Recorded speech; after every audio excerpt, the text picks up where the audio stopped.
I didn't say a word when they handed me that eviction notice. I just slid the 1923 water rights deed across the table and watched 35 McMansions turned into lakefront property. The Willowbrook Estates HOA thought they could steal my grandfather's farm while I was deployed in Afghanistan. These pompous bureaucrats built their perfect suburban paradise on stolen land, complete with tennis outfit cairns patrolling in golf carts. What they didn't know, I'm an Army Corps engineer.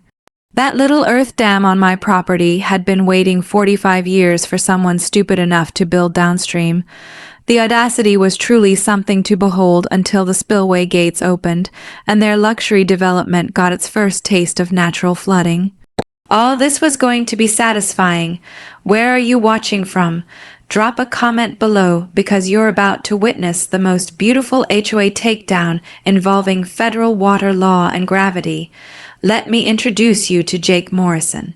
That's me, 34 years old, Army Corps of Engineers, and the third-generation owner of 47 acres of prime Texas land just outside Austin. My grandfather, who we all called Pops, bought this property back in 1955 when Austin was still a sleepy college town, and barbecue joints outnumbered tech companies by about 0 to 1. Pops was the kind of man who believed in taking care of the land and the people on it.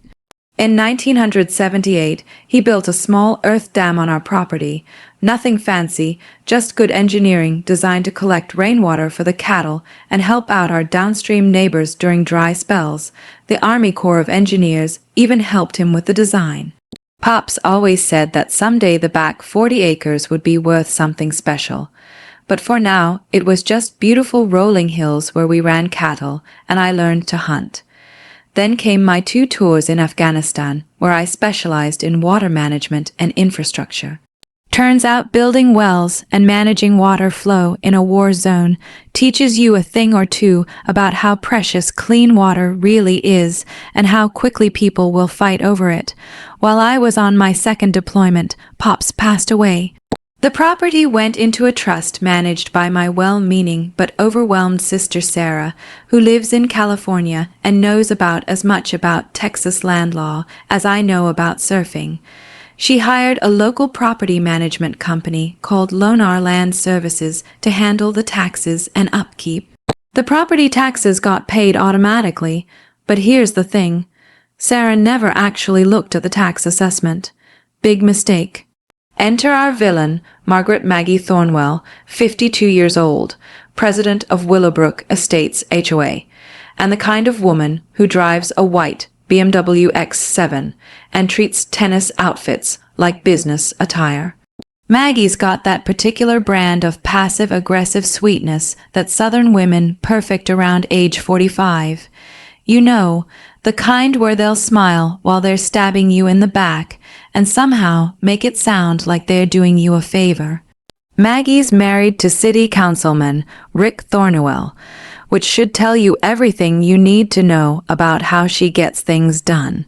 She's got a reputation for neighborhood beautification initiatives, which is fancy talk for forcing out anyone who doesn't fit her vision of suburban perfection. The smell of her expensive perfume can't quite mask the stench of cigarette smoke and entitlement that follows her around like a cloud. I came home from deployment in August 2023, ready to finally spend some real time on Pop's land. Drove down that familiar gravel road, past the old oak tree where I'd carved my initials as a kid, expecting to see the same rolling pastures and that little earth dam sparkling in the Texas sun. Instead, I found construction crews, concrete trucks, and survey stakes scattered across my back 40 like some kind of suburban invasion. The crunch of gravel under my boots felt different somehow, angrier. I could taste the dust and my own rising fury as I marched up to the construction foreman. "Sorry, buddy," he said, not looking sorry at all. "We got permits and everything. This is Willowbrook Estates property now." I called the police. Officer Martinez showed up and explained with obvious discomfort that the HOA had filed an adverse possession claim while I was overseas. Apparently, when nobody's actively using land for a certain period, and if you can prove you've been improving it, you can sometimes claim ownership. It's an old law designed to prevent land from sitting empty forever, but it's become a favorite tool of developers and HOA looking to expand their empire. That's when Maggie appeared, riding up in her little golf cart like some kind of suburban warlord. Her voice had that syrupy sweetness that immediately made me want to check my wallet. "Your family abandoned this land, honey," she said, smiling like she was doing me a favor. "We're just putting it to good use for the community." But here's what really got my blood boiling. I discovered that her construction crews had diverted the small creek that feeds Pop's Dam. The water level was dropping every single day, and with it 45 years of careful water management that had helped our neighbors through droughts, floods, and everything in between. As I stood there watching the water level drop, Maggie's parting shot echoed in my ears.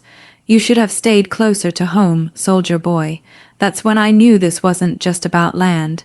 It was war. I hired the first attorney I could find. Big mistake. This guy quoted me $85,000 just to challenge the zoning change. Turns out while I was serving my country, Maggie's husband, Rick, had pushed through an emergency zoning modification. My family's land went from agricultural allocation to residential development zone faster than you can say conflict of interest. But here's where my Army Corps training came in handy. While that overpriced lawyer was shuffling papers and billing hours, I was digging through the county records like I was hunting for ID. And just like in Afghanistan, the devil was in the details. I found Pops's original 1978 dam construction permits, and they were beautiful. See, Pops didn't just build that dam himself. He worked directly with the Army Corps of Engineers for flood control and watershed management. That meant federal jurisdiction, and here's your first knowledge nugget. Any dam built with federal guidance creates federal jurisdiction that local HOA can't override, period. The metallic taste of adrenaline hit my tongue as I realized what I'd found. This wasn't just a property dispute anymore. It was a federal case. But wait, it gets better. While I was photocopying permits at the courthouse, I stumbled across a 1923 water rights deed buried in the old records. My great-grandfather had purchased senior water rights to the entire Willow Creek WED. These rights were older than the city, older than the county's municipal water system, older than every single one of those McMansions sitting on my land. They weren't just stealing my property, they were stealing my water. Meanwhile, Maggie was busy playing the victim. She organized an emergency HOA meeting about the dangerous dam structure, complete with a local news crew she'd obviously tipped off in advance. I watched her on the evening news standing in front of her perfectly manicured lawn, talking about children's safety and neighborhood security. "We're just concerned about our children's safety," she said, dabbing at her eyes with a tissue. "That dam looks ready to burst, and we have families living right downstream." Funny thing about local news is they love a good story, but they're not always great with follow-up research. If they'd bothered to check, they would have found that my dam had passed its most recent safety inspection with flying colors, but Maggie wasn't done. She posted on the Nextdoor app, "No, that digital neighborhood watch where HOA presidents go to flex their petty authority." Her post warned about aggressive property disputes and unstable individuals in the area. She never mentioned my name, but she didn't have to. In a community that small, everyone knew exactly who she was talking about. The smell of diesel exhaust mixed with cedar pollen hung heavy in the August air as I stood on my front porch each evening watching their construction crews work double shifts. They were racing to finish those houses before I could get any kind of legal injunction. Every night I counted new foundation pours. Every night the water level in Pop's Dam dropped another inch. That's when I called my old Army buddy, Tony Riggs, who now works for the EPA Enforcement Division. 20 minutes on the phone with Tony taught me more about environmental law than 3 hours with that expensive attorney. Jake Toney said if they're diverting a natural waterway without federal permits, that's a Clean Water Act violation. And if your dam has federal jurisdiction, he didn't need to finish the sentence. I started documenting everything. Trail cameras around the property perimeter. Time-stamped photos of every water diversion, flow measurements at 3 different points along the creek. My sister Sarah called from California, begging me to just take the money and walk away. But this wasn't about money anymore. It was about the crunch of gravel under construction boots that had no business being on my land. It was about the sound of Maggie's heels clicking across courthouse marble during zoning hearings that should never have happened. It was about the bitter taste of courthouse coffee during research sessions that revealed just how deep this corruption went. But most of all, it was about that dam. Pops built it to help the community during dry spells. For 45 years, it had been a source of life for our neighbors downstream. Maggie's crew was turning it into a decorative pond for McMansions. Here's the thing about water rights in Texas. They're older than oil rights, older than mineral rights, and a hell of a lot harder to steal, but you have to know how to fight for them. As I stood there watching another concrete truck rumble past my kitchen window, I realized something important. This wasn't going to be won in a courtroom with expensive lawyers and legal briefs. This was going to be won with engineering. Maggie decided to turn up the heat. She organized what she called a neighborhood safety patrol. 3 HOA board members in matching polo shirts who parked at my property entrance like some kind of suburban checkpoint. They photographed every visitor, wrote down license plates, and filed reports with the sheriff about suspicious activity. The harassment campaign was textbook intimidation, loud music complaints when I ran my radio during farm work, unsightly structures, citations for my perfectly functional farmhouse that had been standing since 1962, environmental hazards, reports about my septic system that had passed inspection just 6 months earlier. But the real kick in the teeth came when Rick used his city council position to order a wellness check on me through Veteran Services. Apparently, I was a troubled veteran who might be struggling with readjustment issues. The social worker who showed up was apologetic but thorough. She had to check boxes on her clipboard while Maggie watched from her golf cart like she was supervising a military inspection. That's when the coordinated bureaucratic assault began. Building inspector, fire marshal, health department, and animal control all showed up on the same day like some kind of regulatory SWAT team. Each one found minor violations requiring expensive corrections.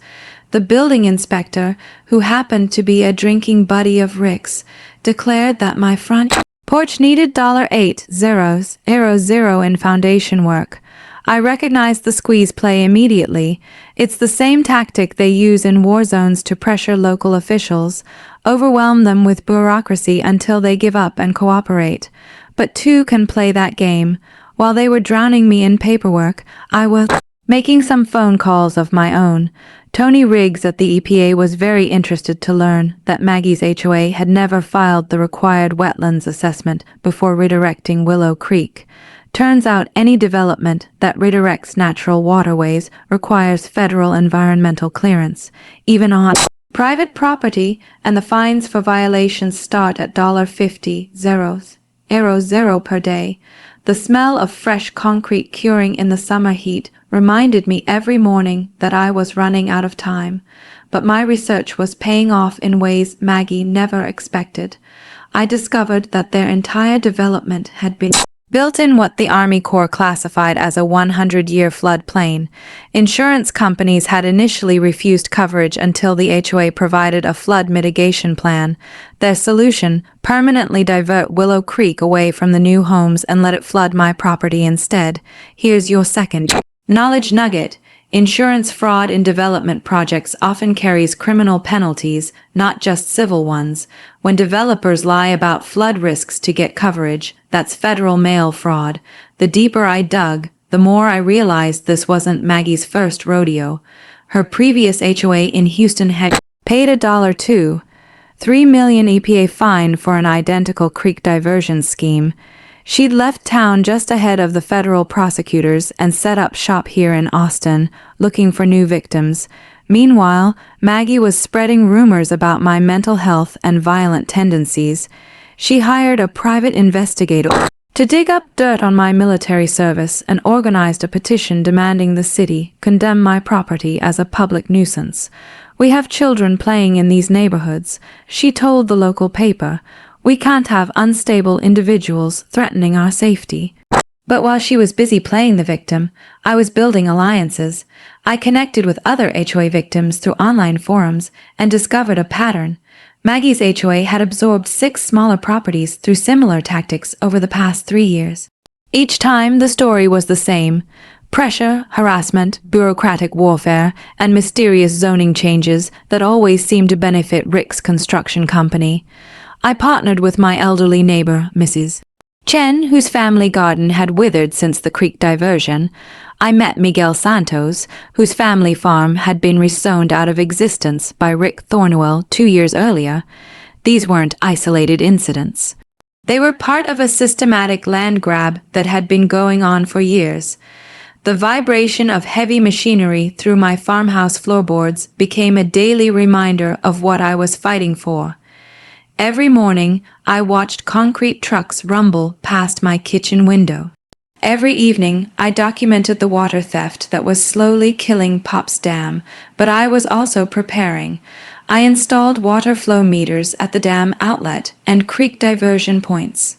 I calculated the exact volume of water being stolen, 1,200 gall per day, worth $47,000 annually in agricultural water rights. The gritty texture of sand between my fingers as I tested creek bed sediment told the story better than any lawyer could. This wasn't just theft, it was environmental destruction on a massive scale, and then I got the certified letter. The city was planning to seize my property through eminent domain for public safety. The hearing was scheduled in just 2 weeks.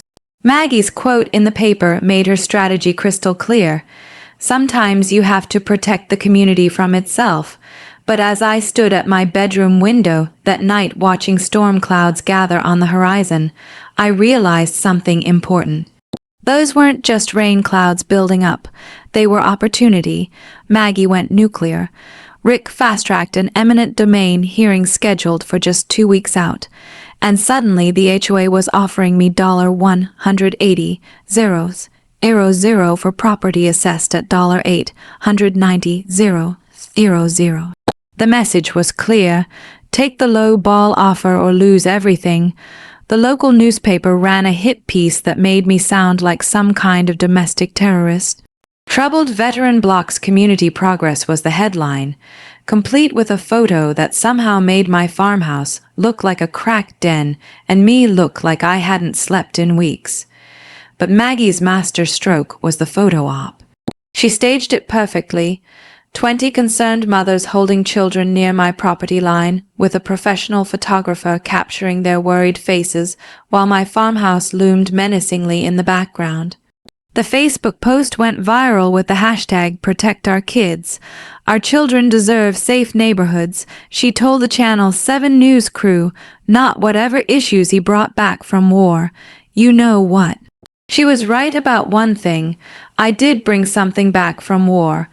I brought back the ability to recognize when someone's trying to steamroll you with propaganda and the engineering skills to do something about it.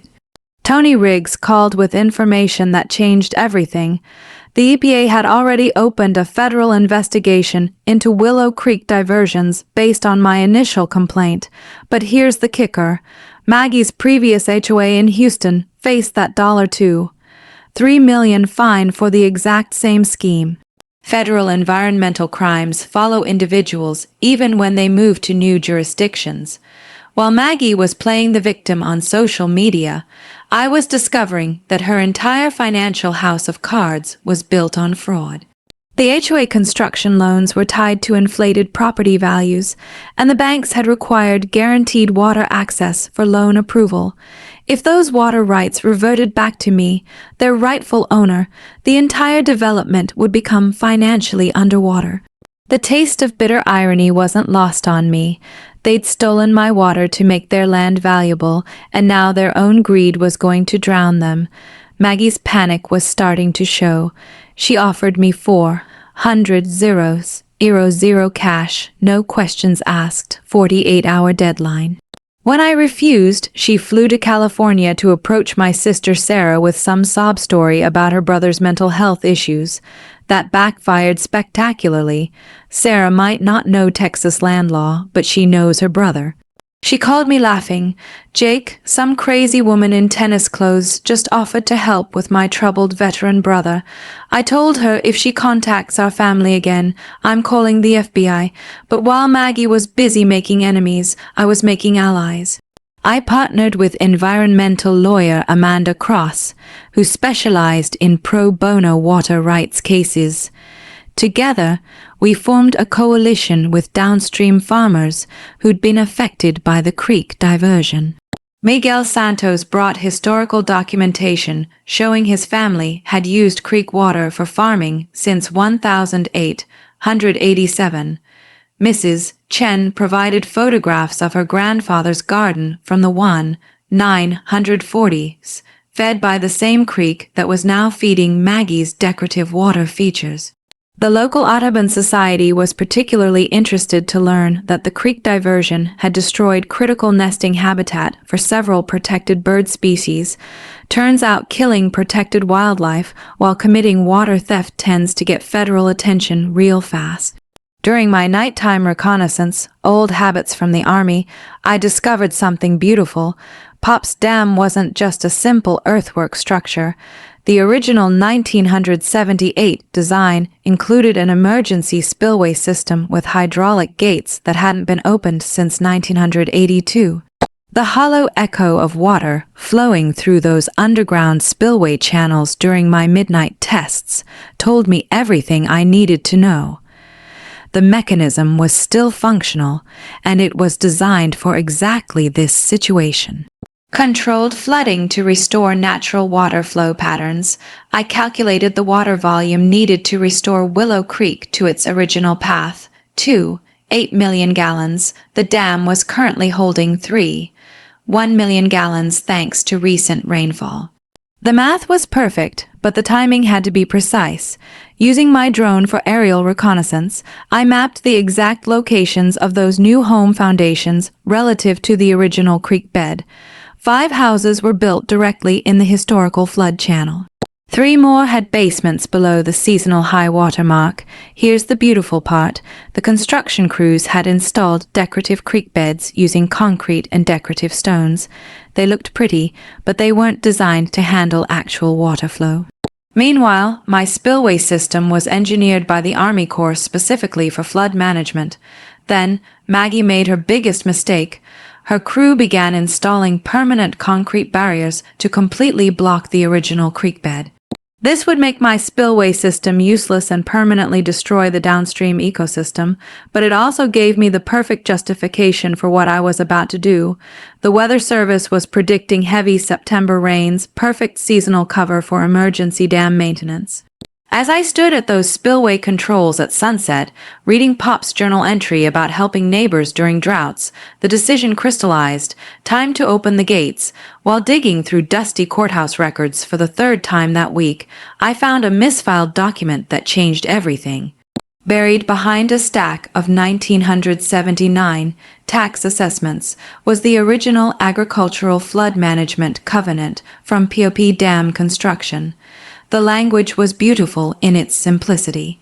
Dam operators shall maintain natural seasonal flow patterns to preserve downstream agricultural water rights in perpetuity. This wasn't just permission to manage flooding. It was a legal obligation that superseded any HOA agreements or city ordinances.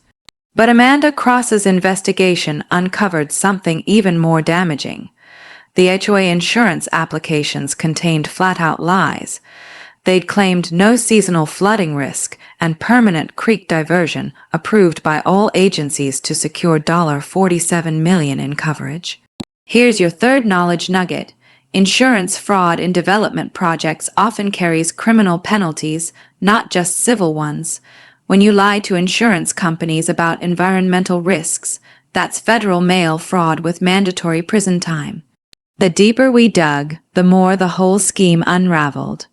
Rick Thornwell's construction company wasn't just the contractor for the HOA development. He was the primary investor. Every house built on my stolen land put money directly in his pocket.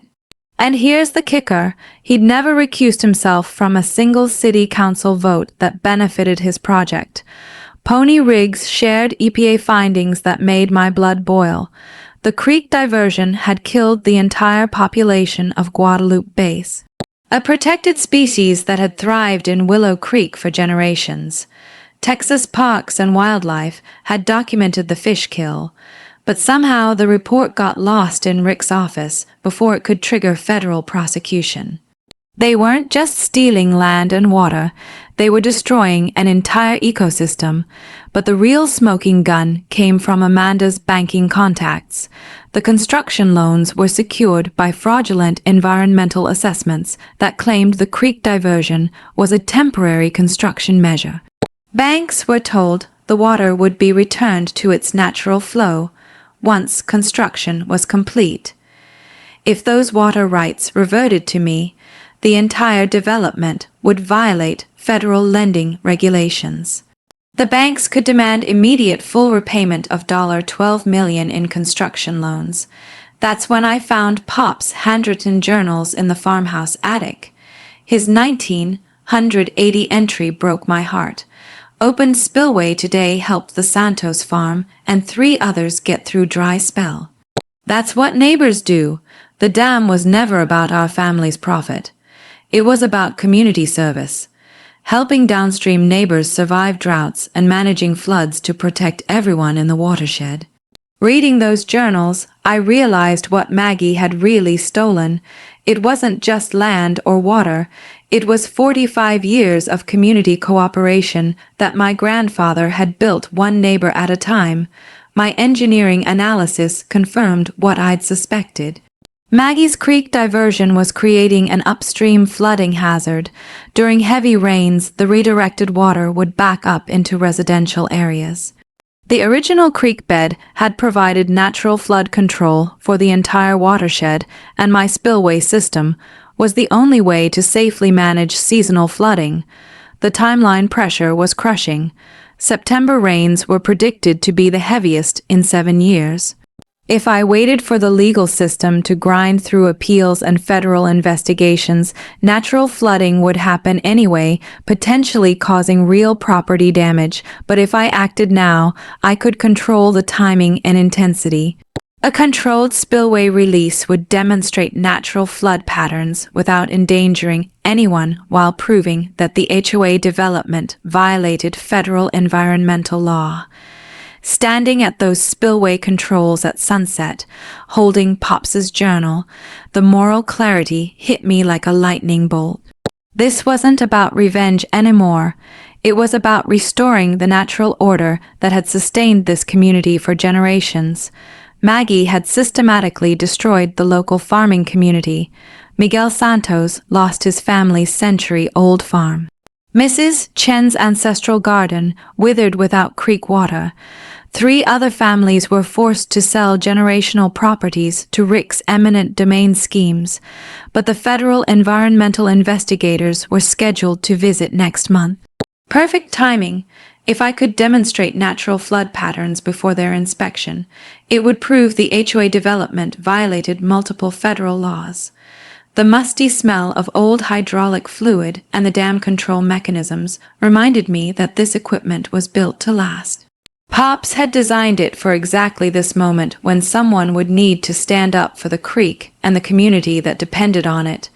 As storm clouds gathered on the horizon, I made the decision that would change everything.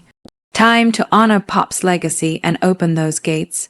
You don't just open a dam without a plan. This wasn't revenge. It was a military operation with legal cover, environmental justification, and community support. First, I assembled my team. Amanda Cross coordinated the legal strategy, filing additional federal complaints to ensure maximum media attention when the spillway opened. Tony Riggs provided federal cover, guaranteeing that EPA investigators would witness what he called our natural flooding demonstration. Miguel Santos documented 40 years of downstream agricultural damage, providing historical testimony about seasonal flooding patterns that proved the creek diversion was destroying generational farming operations. Mrs. Chen offered her property as a staging area and brought credibility as the community's most respected longtime resident. Amanda's legal strategy was brilliant. She filed an emergency agricultural water rights restoration motion, arguing that the dam covenant legally required me to maintain seasonal flooding for downstream agriculture. We weren't breaking the law, we were following it. Here's a crucial knowledge nugget. Agricultural water rights often supersede residential development rights, especially when you have historical documentation proving prior use. The key is having ironclad paperwork that predates any development claims. My technical preparation was pure Army Corps engineering.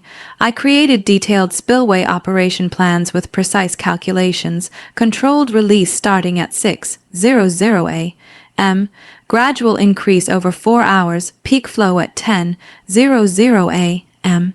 The water volume was calculated to demonstrate natural flooding patterns without causing structural damage to anything except Maggie's illegal concrete barriers. Safety was paramount. I posted warning signs 24 hours in advance and personally notified the volunteer fire department. This wasn't some reckless flood. It was a carefully controlled demonstration of how water naturally wanted to flow. Amanda contacted environmental reporters from the Austin American-Statesman and local TV stations. Miguel arranged for community members to witness the agricultural water restoration. The strategy was simple: control the narrative before Maggie could spin it as dangerous veteran terrorizes neighborhood. Our intelligence network was straight out of a spy novel. Mrs. Chen monitored HOA activity through the neighborhood gossip network. Never underestimate little old ladies with time on their hands. The local diner waitress, who happened to be Miguel's cousin, reported on city council closed-door meetings. My army buddy at Fort Hood provided surveillance drone support for legal documentation. While I was rebuilding spillway controls with modern hydraulic systems, Amanda was waging financial warfare. She contacted insurance companies with evidence of fraudulent applications, arranged for banking regulators to review construction loan documentation, and prepared whistleblower complaints about Rick's conflicts of interest. The beauty was in the timing coordination. Weather Service confirmed heavy rains in 72 hours. Amanda scheduled federal environmental inspection for the same week. Miguel arranged for the agricultural extension agent to document downstream benefits. A perfect storm of natural weather, federal oversight, and community support, all converging at exactly the right moment. But I knew Maggie's psychology. She always escalated when pressured, so I prepared for her predictable responses. Emergency HOA meeting, media smear campaign, probably a restraining order filed through her corrupt judge friend. Amanda drafted preemptive legal responses to each expected attack. The evidence preservation was crucial. I compiled comprehensive photo documentation of the current creek diversion, recorded video testimony from affected farmers and neighbors, and gathered historical photographs showing original creek bed and seasonal flooding patterns. Amanda secured everything in federal court filings for legal protection. Safety protocols included coordination with the volunteer fire department, communication with downstream residents, and detailed notices posted in English and Spanish. I even created an evacuation plan we wouldn't need just to demonstrate responsible management. The economic warfare was Amanda's specialty. She tipped off state banking regulators about construction loan irregularities, contacted the Texas Attorney General about insurance fraud evidence, and prepared a civil RICO lawsuit alleging a pattern of racketeering. Here's another knowledge nugget. Coordinated regulatory pressure often forces settlement faster than individual lawsuits. When multiple agencies investigate simultaneously, defendants can't fight on all fronts. The smell of WD-40 and machine oil filled the evening air as I serviced all dam equipment and tested spillway gates under minimal flow.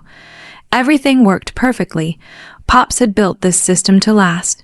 I stocked the farmhouse with supplies for a potential siege, knowing Maggie would try everything to stop me. Amanda filed protective court orders preventing interference with lawful dam operations. We established secure communications using military-grade encrypted radio. As I stood at those controls for the final equipment check, watching storm clouds build on the horizon, everything felt aligned. Weather forecast confirmed heavy rains in 48 hours. Federal investigators would arrive in 36 hours. Maggie was scheduled for her morning show appearance in 24 hours, probably planning another attack on my character. The timing was perfect.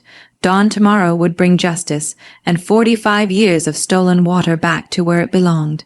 Maggie's desperation reached new levels when she hired private security to patrol my property perimeter. These weren't just rent-to-cops with flashlights. These were the same tactical gear wannabes who work private military contracts and think HOA disputes are combat zone. My trail cameras caught them red-handed trying to sabotage the spillway control mechanisms at 2A. One genius was caught on video attempting to jam concrete mix into the hydraulic lines while his buddy served as lookout. Tony Riggs had tipped off the sheriff's department, and Deputy Rodriguez was waiting in the shadows when they made their move. The arrest was beautiful, Mr. Tactical Vest claimed they were protecting community infrastructure from an unstable individual, but it's hard to explain why you're carrying a bag of quickset concrete at 2:00 in the morning. Maggie's media blitz was even more desperate. She appeared on the Austin Morning Show, wearing her Sunday best and speaking in that trembling voice politicians use when they want to look like victims. Veterans need mental health support, not weapons, she told the host, dabbing at her eyes with a tissue. This man learned to use water as a weapon in Afghanistan, and now he's threatening to wash away children's homes. Rick provided expert testimony as a city engineer about catastrophic dam failure risks, conveniently forgetting to mention that my dam had passed every safety inspection for 45 years. But while Maggie was playing victim on television, my surveillance training was paying dividends. I documented every sabotage attempt, every illegal entry, every piece of evidence that would later prove criminal conspiracy. Tony revealed that federal investigators had been wiretapping Rick's office phone as part of an ongoing corruption probe.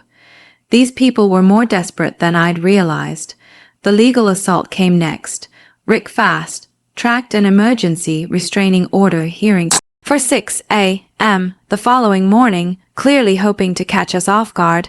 Judge Henry Walsh, Rick's golf buddy, who'd received 15 zeros, zero in campaign contributions from Rick's construction company, agreed to hear the emergency public safety motion. Amanda discovered the corruption connection and immediately filed for Walsh's recusal, but we knew the fix was in. If they couldn't stop the spillway opening legally, they'd stop it through a corrupt judge. Meanwhile, Maggie organized a neighborhood safety patrol to physically surround my property. 20 HOA residents showed up with folding chairs, coolers, and protect our kids signs, planning to live stream the spillway opening as environmental terrorism. The optics were perfect for her narrative. Suburban families with children versus dangerous veteran with a dam.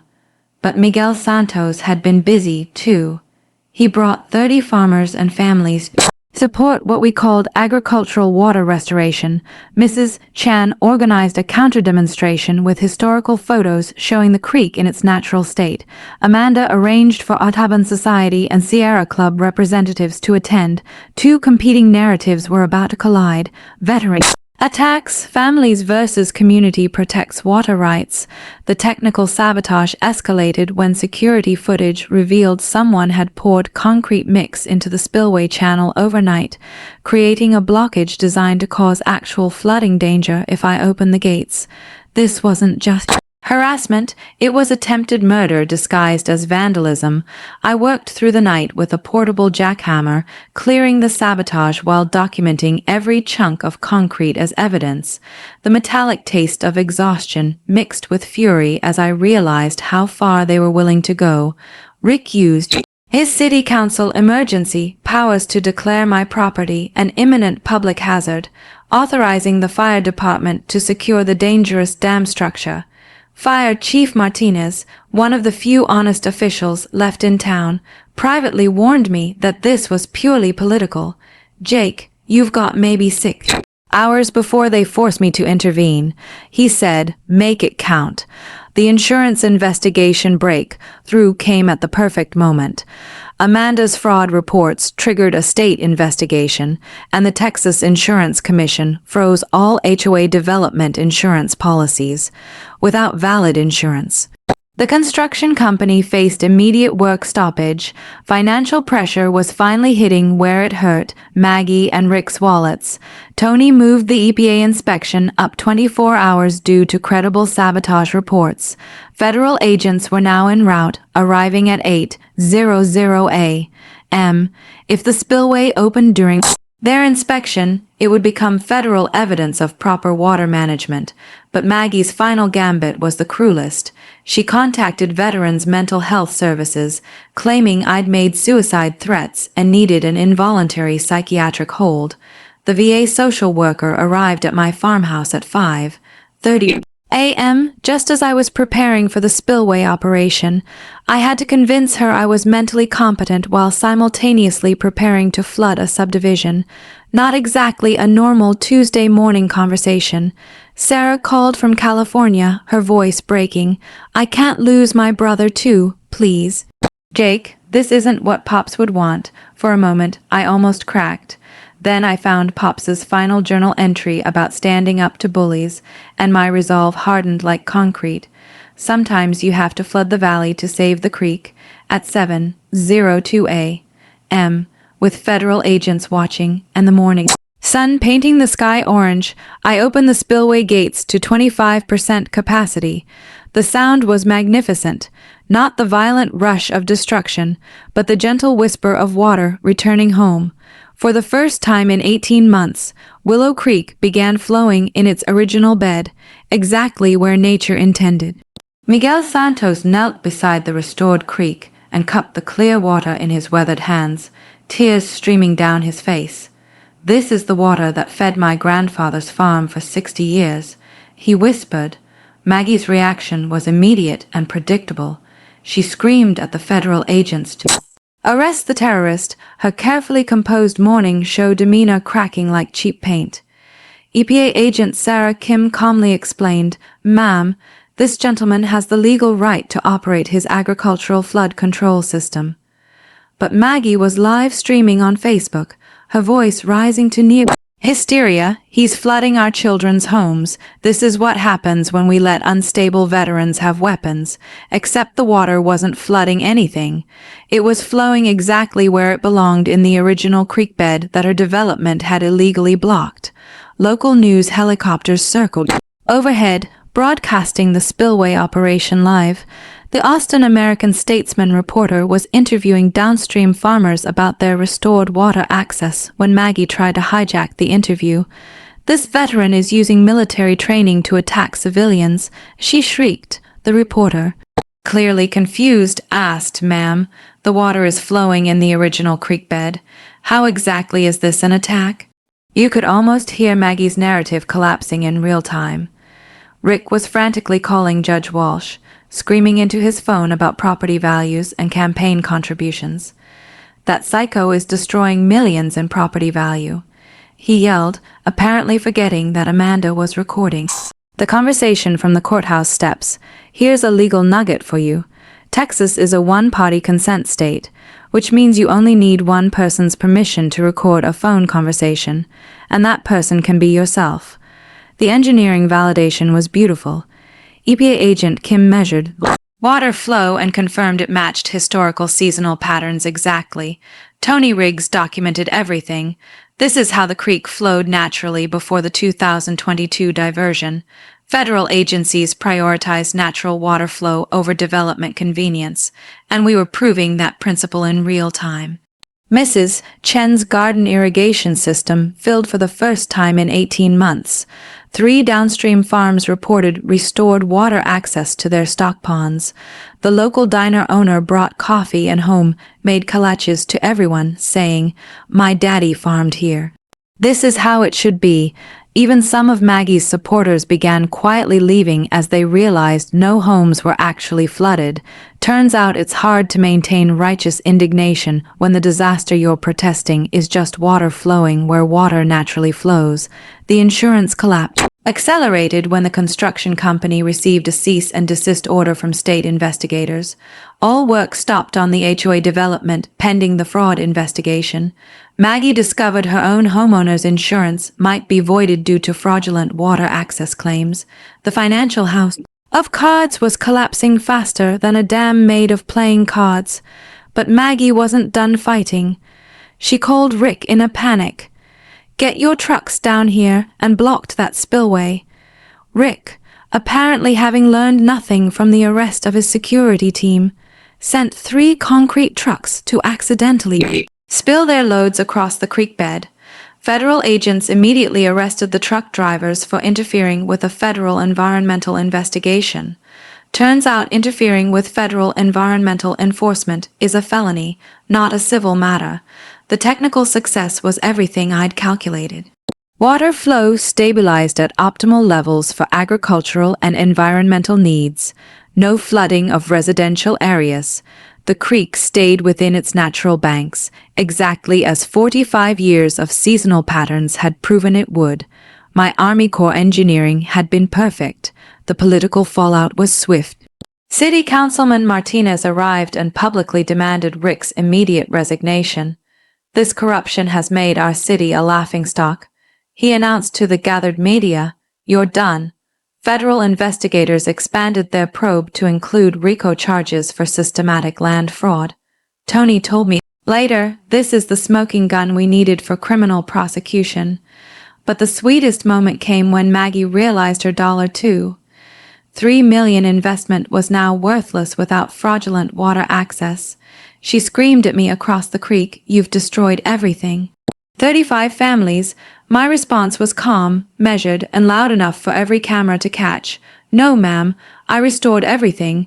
Your families can buy water rights legally just like everyone else has to." Maggie stormed off, threatening federal lawsuits that would never materialize.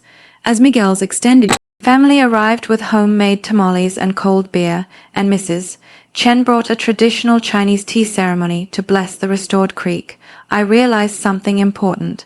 This was never about revenge. It was about community. The kind Pops had built one neighbor at a time, one drought at a time, one act of generosity at a time.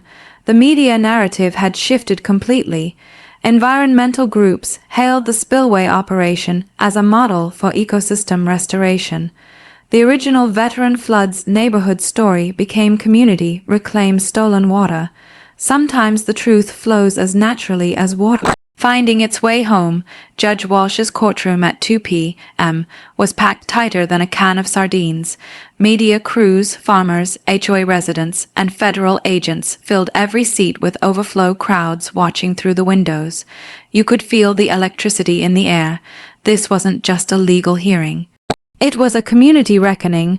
Maggie arrived with a 3-piece suit army, high-powered Houston attorneys, expert witnesses, and enough legal firepower to take down a small government. She traded her tennis outfit for a conservative black dress and pearls, playing the role of concerned community leader defending innocent families. I showed up with Amanda wearing a simple button-down shirt and Pop's old cowboy hat. Sometimes the best armor is just being comfortable in your own skin. The gallery was divided like a wedding gone wrong. HOA supporters on the left clutching their Protect Our Kids signs, foaming community on the right with weathered hands and determined faces. Maggie's attorney opened with dramatic flair, presenting photos of muddy construction sites and claiming $2. $7 million in flood damage from my spillway operation.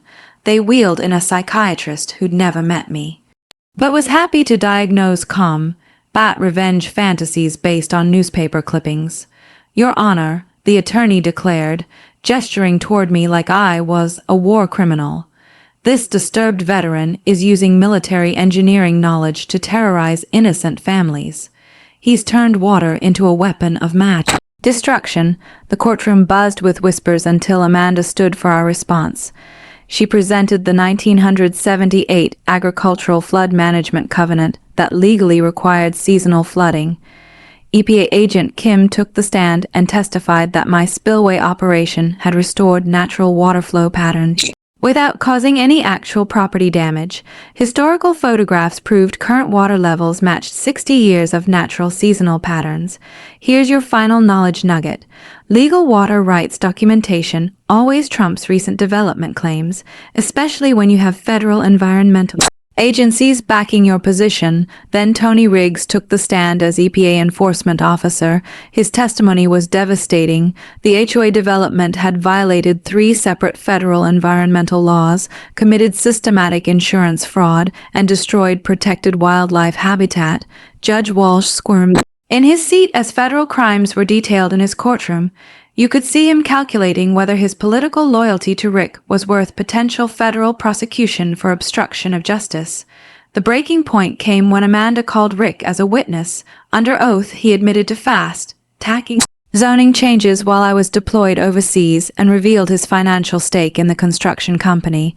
When Amanda played the recorded phone conversation about destroying property values, Rick exploded. "This is a federal setup," he screamed, storming toward the exit. "We did nothing wrong." His own words captured on audio proved the conspiracy better than any prosecutor could. But the real emotional power came from community testimony.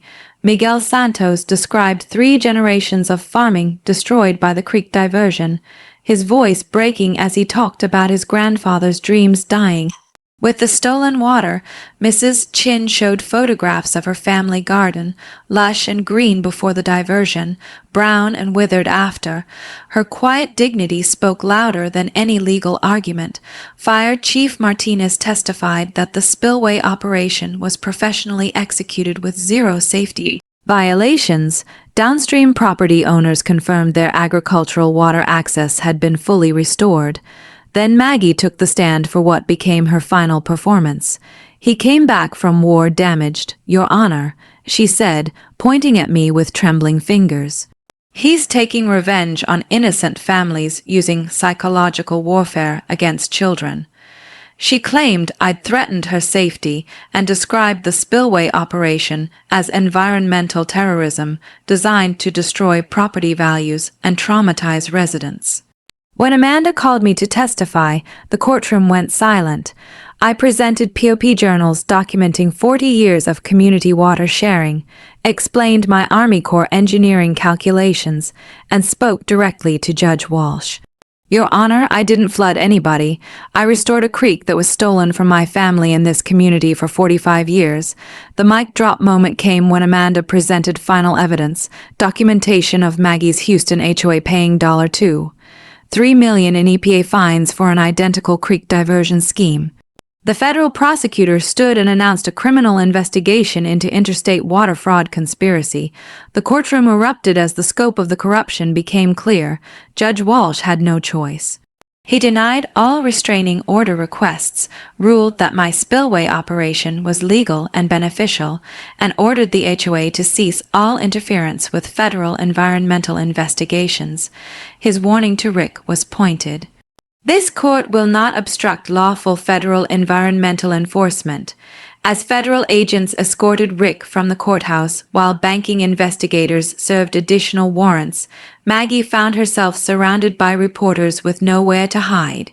She refused all comment and sped away in her BMW, probably already calling moving companies. I emerged to cheering crowds of farmers, environmentalists, and curious townspeople who'd witnessed justice flowing as naturally as water finding its way home. Amanda announced the federal RICO investigation at an impromptu press conference, while Miguel thanked me on behalf of every affected family. My statement was simple. This was never about revenge. It was about doing right by the land and the people who depend on it. 6 months later, justice flowed as naturally as the restored creek. Rick Thornwell pleaded guilty to federal conspiracy charges and got 3 years in federal prison. Maggie faced $7 million in civil penalties and filed for bankruptcy faster than water rushing through an open spillway.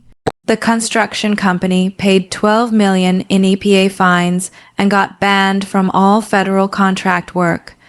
The HOA dissolved completely, and residents formed a new community association focused on environmental stewardship instead of suburban tyranny. My property value restored to $2 million after the federal environmental designation made it more valuable than any suburban development could. The $340,000 settlement from the insurance fraud investigation went to a good cause. I bought Miguel's family farm at tax auction and returned it to him debt-free. Environmental restoration often increases property values more than development ever could. The community transformation was the real victory. The restored creek now attracts ecotourism, kayaking, bird-watching, and fishing where McMansions were supposed to stand. Mrs. Chin's garden became a demonstration site for sustainable agriculture, and 3 downstream farms reported their best crop yields in a decade. The local diner became unofficial headquarters for the Willow Creek Restoration Association, where farmers and environmentalists plan the next fight against corporate water theft. The environmental success exceeded every expectation. Protected Guadalupe populations recovered to pre-diversion levels within 4 months. The Audubon Society documented 12 bird species returning to restored wetland habitat. Texas Parks and Wildlife designated the creek as a critical wildlife corridor, ensuring permanent protection. My spillway operation became a case study in the Army Corps of Engineers training manual. Sometimes the best revenge is just doing your job correctly. Personally, I found peace I didn't know I was missing. I renovated Pop's farmhouse using sustainable construction techniques, and Sarah moved back from California to help manage our growing agorism business. Amanda and I, well, let's just say fighting environmental crime together creates a pretty strong bond. The ripple effects spread across Texas like water, finding new channels. Environmental groups use the Willow Creek model to challenge illegal diversions statewide. Federal agencies cite our case in new water rights enforcement guidelines. I've become an unofficial consultant for communities fighting HOA overreach, and the phone rings constantly. We established the Pops Morrison Environmental Scholarship for rural students studying water management. Miguel's daughter, Maria, was the first recipient, and she's now studying environmental engineering at UT Austin. She wants to protect waters across Texas from people like Maggie. The annual Creek Days Festival celebrates restoration and community resilience with local food, environmental education, and veteran support services. We raised money for a water rights legal defense fund that's already helped 6 other communities fight back against corporate theft. My favorite part, kids swimming in the creek where homes were supposed to be built, splashing in water that flows free because a community stood together. Every Sunday, I visit Pop's grave and bring creek water in a mason jar, just like he used to do when he checked the flow after heavy rains. Thanks, Pops, I tell him, the creek's singing again, just like you said it would. The Legacy Project ensures this victory lasts forever. The Willow Creek Conservation Trust now owns development rights to the entire watershed, creating a permanent buffer zone that prevents future commercial development. No one will ever steal this water again. But here's the beautiful twist. Maggie's Houston HOA faced federal RICO prosecution based on our case. 147 families across 3 states filed similar water rights restoration lawsuits. What started as one veteran's fight became a movement for environmental justice nationwide. From my porch each evening, watching that creek flow exactly where it belongs, I'm reminded that some fights are worth everything you've got. Sometimes you have to flood the valley to save the creek. But you don't do it alone. You do it with your community, your neighbors, and people who believe clean water belongs to everyone, not just whoever has the best lawyers and the most corrupt city council connections.